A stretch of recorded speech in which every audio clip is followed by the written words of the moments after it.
All right, Ray, CarMax just released their earnings. And usually, when we're talking about these earnings coming from a lot of these dealerships, from a lot of these big groups, from a lot of these manufacturers, we have lots and lots of bad things to say. Well, CarMax actually had some good news for CarMax, but there are some things kind of behind the numbers that I want to point out and I want to talk about as we dissect some of their numbers to show where it could be big, big bad things for the car market. So you see here, CarMax's Q3 net income rises 53%, revenue up 1.2%. But the thing that I want to point out, and I'll bring up the numbers in just a little bit while Ray is talking about this a little bit, but their money that they're making actually went up, but the prices that they're selling their cars for went down. So this should just be some big revelation in the car market. Oh, well, you know what? Maybe we're getting back to the volume game where you lower your prices, you sell more freaking cars, and you can make more money. CarMax is doing this right now, and I think that a lot of the other manufacturers, a lot of the other dealership bodies that are in this market right now should take a lot of what CarMax is doing and implement it into their models right now. Well, it seems to me that they're subscribing to what perhaps the public is asking for, which is the public needs some lower priced vehicles, whether it be on the new car side of things or the pre-owned car side of things. Now, it's going to be somewhat harder, in my opinion, on the pre-owned side of things, because I think we're going to continue to have a shortage of quality, younger, low mileage pre-owned cars for probably the next 18 to 24 months due to a lack of lease returns coming back because, well, there was a downturn in the amount of leases that happened a year and a half, 2 years ago. And so those cars that normally would be coming back won't be coming back because they were sold retail and financed as opposed to sold via lease and would have to come back in 3 years. But the reality is that CarMax has figured out that there's only so much money people have. And if the vast majority of the public out there wants lower priced vehicles, new or used, CarMax has decided, well, they're going to try and provide them with those lower priced vehicles. And like you said, go figure, when you do that, sales go up. Astonishing. So let's actually check the numbers right here. We see that the average retail selling price declined $1,100 per unit. So I'm gonna bring us up big right here, so I can look at you in the eyes, not you, Ray, the viewer here. So we get all these comments. Prices are not coming down. We're not seeing anything coming. Look at these. Look at this. Look at this. Prices are freaking coming down, and CarMax is showing you right here. It's $1,100. I know what you're going to say. Okay, well, prices went up 40%. If they go down 5%, 10%, it's not enough. Here's the thing. You're not wrong. You're not wrong. So, but even though prices are not coming down to the places that you want them to come down, they're absolutely coming down. They're absolutely coming down. And over the next year, 2 years, we're going to have this correction where prices are going to continue to come down. But here's the thing. If you're waiting to get prices like they were back in 2019, that ain't happening. It's never going to exist anymore. I relate this kind of to my grandfather. So my grandfather, who I've spent so much time with in my life, he taught me how to be a used car dealer and how to treat people right in the car dealer space and how to be honest. He didn't teach me how to be honest, but he showed me how to be honest and make money while doing it, right? And that's a very rare thing in the car market. Anyway, so I look up to him greatly. But he would always gripe and complain about the hamburgers that we would get from next door because they were $3. And he was always like, you know what? Well, I used to pay 19 cents for a cheeseburger. And he would complain almost every time that we get these cheeseburgers. And it's kind of like that situation in the car market. Things are going to go up over time. You're never going to get that truck that brand new truck for $20,000. It's never going to happen Nope. ever again. So yes, I agree with you that prices are way higher than they were back in 2019, but we're not going to get back down to those prices. But we still want to see prices come down from here, and we're seeing it. It's proof right here coming from CarMax. And the reality of the situation is yes, dealers took advantage during COVID, and especially on pre-owned cars. When there was a shortage of new cars, pre-owned cars became much more valuable. And pre-owned car prices on the wholesale level skyrocketed like 50%. On the retail level, they went up about 40%. Everybody says, yeah, but that was artificial and it needs to come back down. Well, what they proved is it doesn't have to come back down. It's got to come back down a little, but as long as there's going to be a shortage of lower mileage, younger used cars, and there is going to be that shortage because for 2 years, globally, there were about 15 to 18 million new cars that were scheduled to have been produced that were not produced, which means globally there were 15 to 18 million new cars that couldn't be sold, which meant that there were 15 to 18 million cars that were taken out of the marketplace, so that used cars became fewer. New cars, there were less. Used cars, there were less.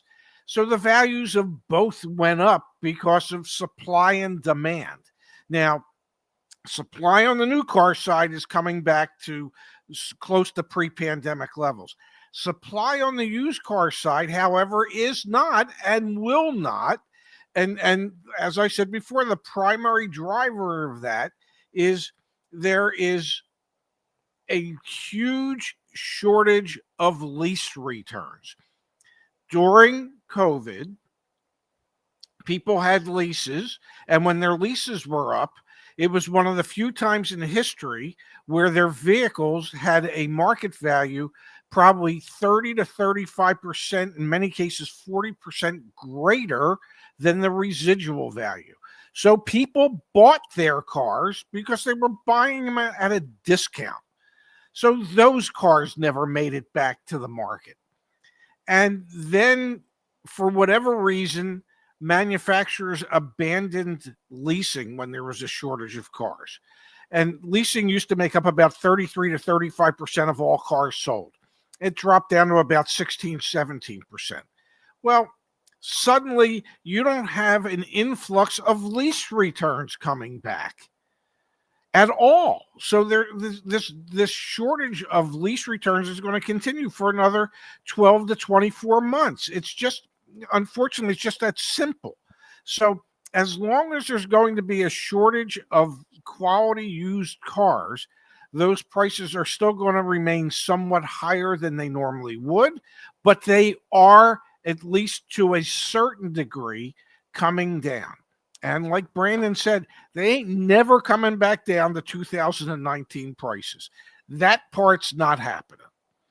So there's one thing that is good for the car market for both buyers and sellers. Is you see this right here? It says the amount of cars that they bought were up 8% year over year, and the availability of cars have gone up. And we're seeing that on the new car side, which is a good thing. That's why you're seeing a lot of new car prices come down. But we really need to see more of that on the used car side. And if we have velocity of money that's moving through the system, when you have transactions that happen throughout the car market, then it's good for sellers because they have more availability to buy. Prices come down, they can buy them cheaper. They can still, in CarMax's case right here, even though they're charging less for their cars, their actual gross profit per car went up. So they're charging less for their cars, but they're making more money per car. This is a good thing for them to get more inventory in, because CarMax really is going to set its own market. They have the ability to do it because they have consumers that bring cars to them, and they tell the consumer, okay, we'll pay you this amount of money for this car, and okay, take it or leave it, right? That's how CarMax operates. So they can move the market themselves. And in a lot of ways, well, you can see that through the car market on the wholesale level, where used car dealers don't really have that ability because we're fighting against each other. We don't make the market.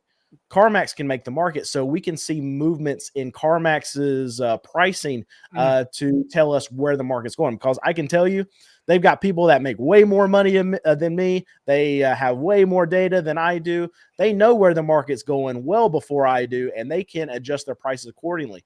And what these numbers are showing is that CarMax is paying way less for their cars than they were a year ago. They're setting that market. They're bringing the market down. They're lowering their prices to their consumers, and they're making more money doing it. So good on three aspects. It's good for CarMax, good for dealers. CarMax is the biggest used car dealer in the U.S. So prices coming down, velocity of money moving through the system, volume moving through the system. Good for sellers because they can make more money, they can move more volume. It's good for consumers because prices come down, so you just get a cheaper car. So it can be a win-win in all of these cases. And for the auctions too, they're going to make more money because they're pushing out more volume too. So if we have more cars moving through the system, prices coming down, it's a win-win-win for everyone. That's what we need. All right, new channel right here. So if you haven't already, please like, subscribe. It's free for you, and it really helps us out. And if you don't think enough of us to like or subscribe, then, well, don't like or subscribe. Either way, just watch. Think about this for a second. If their average gross profit went down $1,100, or the average selling price went down $1,100, and their gross profit went up, it means the cars they're buying cheaper than they were able to last year or the year before. And they're still able to have the type of profit margin they're looking for. But the fact that they're charging $1,100 less, well, for most people who finance, that's going to translate into somewhere between $25 and $30 a month on their payment. And let's face it, most people who are buying used cars at CarMax are financing. So even though the vast majority of us don't think prices have gone down enough, it hasn't happened in my neighborhood. Yeah, we know. The fact that the asking prices have gone down an average of $1,100 means that it's impacted the customer's payment $25 to $30, which is what's making it more affordable for more people to consider buying the car, since 85% of all buyers out there are payment buyers. That's the real important part there. The $1,100 lower price lowers the monthly payment $25 to $30 a month. Yeah, another thing that I want to point out, and we can talk about here for a minute. It's not actually on this page, but I saw it on another article, that the amount of cars that they were buying from dealers was up. It was either 40 or 60%. I can't remember. It was one of those two, but it was up a extreme amount. Yes. So what that tells me is that, okay, a year ago, dealers were not finding easy ways to unload their inventory. And CarMax is one of the easiest places for a dealer to unload their inventory because they can take it there. I can take all of my cars to CarMax right now. They're going to give me a number on it, and I can sell it right now. And for dealers to be doing that more often, and for CarMax to be buying more cars from dealers right now, that's telling me that there's some dealers out there that are needing to unload cars, and they're needing to unload them right this second and get that cash for them.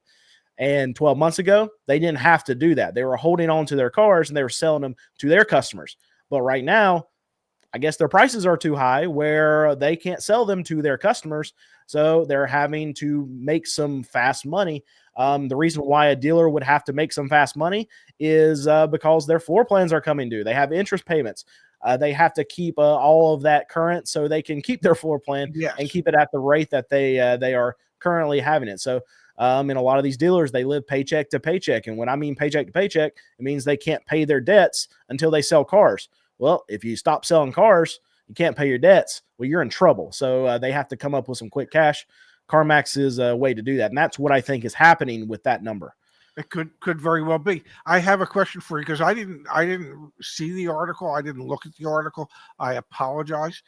Does it have a breakdown of what the finance and insurance income per vehicle sold was, and what the per vehicle profit was prior to Mm, finance and insurance?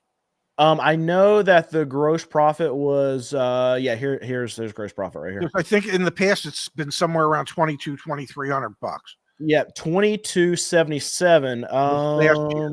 Oh no. It was Okay. 23, and then Okay. this time last year was 2277. So they're making more money per car right now. Yeah. And even with their prices being lowered.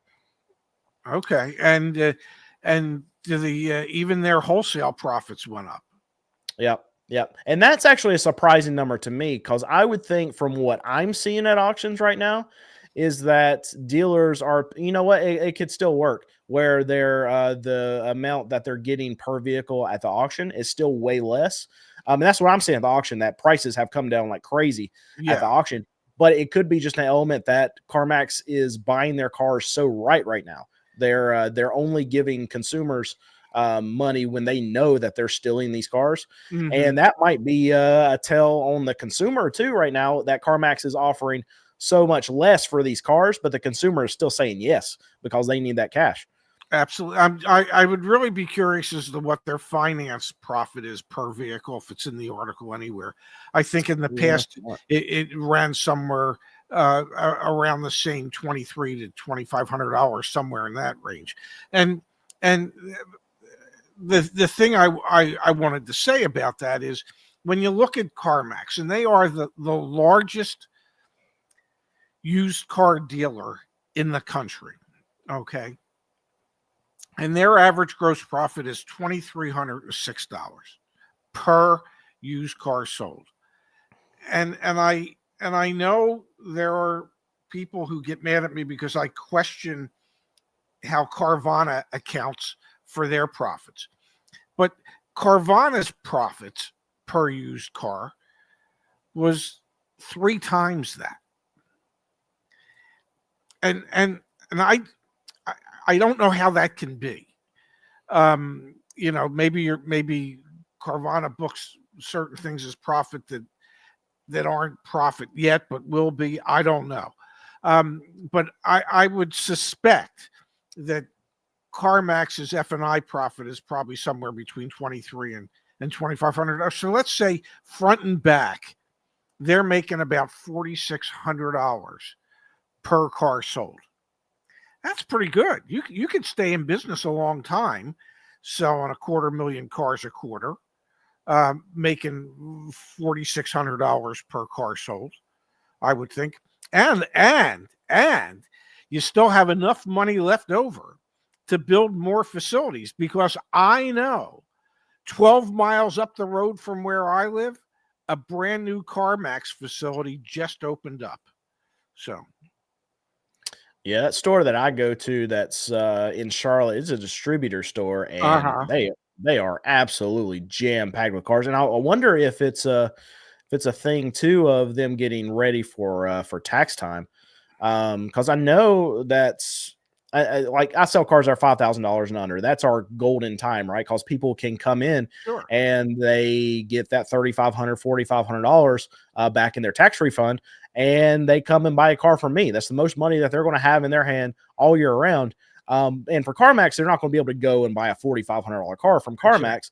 The cheapest thing on their lot is like $11.99. That's the cheapest thing I've ever seen. Yeah. $11,999. That's the cheapest thing I've ever seen on their lot. But that $4,500 is used for a down payment at a place like CarMax. So Sure. even though they're not selling cars outright for what these people will get their money back for, they're selling more cars because people have more money for down payments where they needed that down payment to be able to get approved for the loan, and this is the time that they'll actually have a down payment. So I would assume, like most car dealers, is the smart thing to do is for them to load up prior to that because they're going to be busier that time of year than they are at like a time like right now. Well, absolutely. And let's face it, they have the cash flow that they can do it. and they have the credit facilities so that they can do it. According to I was seeing in the comments, according to Igor, that CarMax averages about $2,000 finance profit per vehicle. So that's $4,300 per car sold, new and front end and back end. That equates. That makes you lots and lots of money. And the big difference between, I guess, CarMax and Carvana is Carvana really looks at themselves as a loan originator. That's really what they're trying to do, is sell loans, and sell loans at a higher interest rate so that they can collect more money that way. And I believe that's how they account for so much greater profit than perhaps CarMax does.